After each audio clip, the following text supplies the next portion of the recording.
Assalamualaikum. Sebelum kita beralih kepada soalan trigonometri, saya ingin menerangkan pengenalan trigonometri. Trigonometri ialah topik yang berkaitan dengan sudut segitiga dan fungsi trigonometri. Fungsi trigonometri terbahagi kepada tiga iaitu sin, cos dan tan. Fungsi trigonometri terbitan pula juga terbahagi kepada tiga iaitu cosec, sec dan cot. Okey, seterusnya. Okey, sebelum saya pergi ke soalan yang pertama, saya ingin menerangkan tentang formula trigonometri.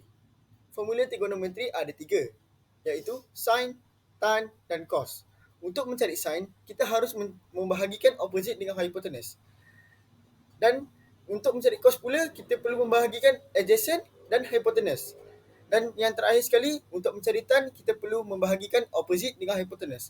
Itu adalah serba sedikit ataupun cara kita untuk mencari formula untuk kita mencari sin, cos dan tan. Okey, mari kita pergi ke soalan yang pertama. Okey, soalan yang pertama. Kita baca ayat dia dulu. Seorang pekerja kebun ingin memetik buah apel menggunakan sebuah tangga. Ketinggian tangga yang diletakkan di pokok itu ialah 10 meter. Jarak antara pokok dengan pekerja itu 8 meter. Soalan dia, cari sudut pekerja tersebut dengan pokok itu.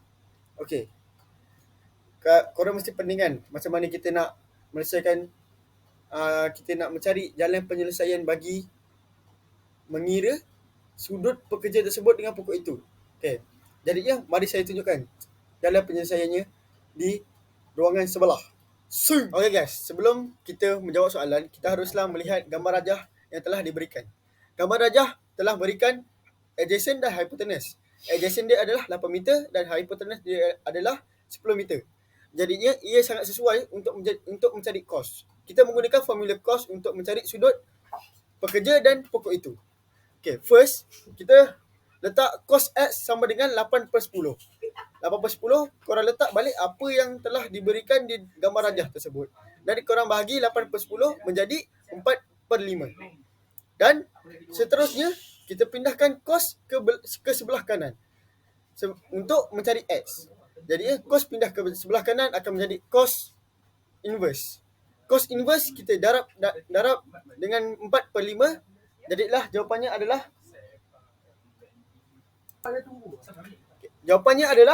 36.87 darjah. Itulah jawapan untuk soalan yang pertama. Okey, kita pergi ke soalan yang kedua. Okey, sebelum kita memulakan soalan nombor 2, saya akan menerangkan tentang formula of triangle yang kedua, iaitu sine rule dan cosine rule. Okey, sine rule ini digunakan apabila diberi dua sudut dan satu panjang sisi di dalam segitiga bukan bersudut tegak.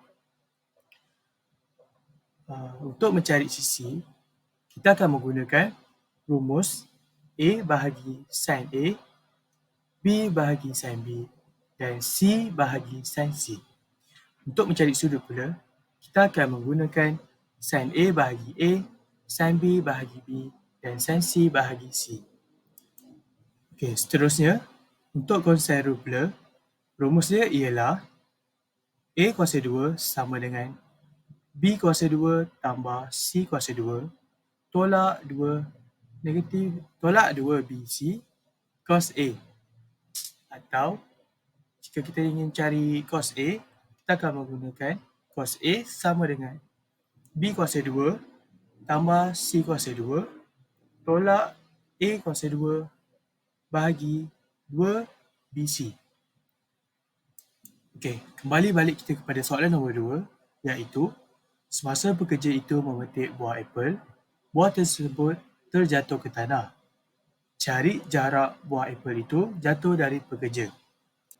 Okey, untuk kita cari jawapan pada soalan tersebut, kita akan menggunakan rumus sine rule. Okey, kita akan menggunakan A bahagi sin A sama dengan B bahagi sin B. Berdasarkan rajah di sebelah, kita telah mendapat maklumat tentang sin A iaitu 36.87 darjah dan B 10 meter dan sin B 90 darjah.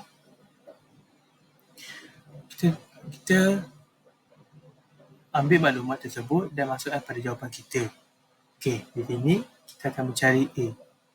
Oleh itu, A akan kita tukar kepada X per sin 36.87 sama dengan B iaitu 10 per sin 90. Okey. Setelah kita dapat, kita akan tukarkan sin 36.87 bawa ke sebelah kanan, dia akan jadi darab. Jadi jawapan kita X sama dengan 10 per sin 90 darab sin 36.87. Okey, kita isi maklumat tersebut, kita isi jawapan kita tersebut dalam kalkulator dan jawapan pada X ialah 6 meter. Baiklah, seterusnya kita ke soalan yang ketiga. Soalan yang ketiga ini nampak lebih mudah kerana hanya perlu mencari iaitu luas segitiga. Untuk mencari luas segitiga, kita hanya memerlukan formula luas segitiga area of triangle iaitu 1/2 darab AB sin theta. Untuk menggunakan formula ini, kita perlu mengambil maklumat daripada soalan yang diberikan. Kita mengambil maklumat dan memasukkan ke dalam formula menggantikan tempat. So, kita menekan kalkulator, masukkan 1/2 darab 8 darab 10 sin 36.87. Selepas kita masukkan dalam kalkulator, kita akan mendapat jawapannya adalah 24 meter persegi. Itulah jawapan yang kita perolehi untuk mencari luas segitiga. Okey, seterusnya. Baiklah. Kesimpulan yang kita peroleh daripada pembentangan tadi adalah trigonometri amat penting dan berguna terutamanya dalam kegunaan pembinaan yang berstruktur tegak serta panjang kerana dapat memudahkan lagi proses mengukur panjang dan tinggi suatu objek. Maka, konsep dan teknik yang digunakan di dalam trigonometri ini perlulah difahami dan dimanfaatkan bukan sahaja dalam pembinaan, kejuruteraan, malah untuk kegunaan harian kita. Sekian sahaja daripada kumpulan kami. Terima kasih.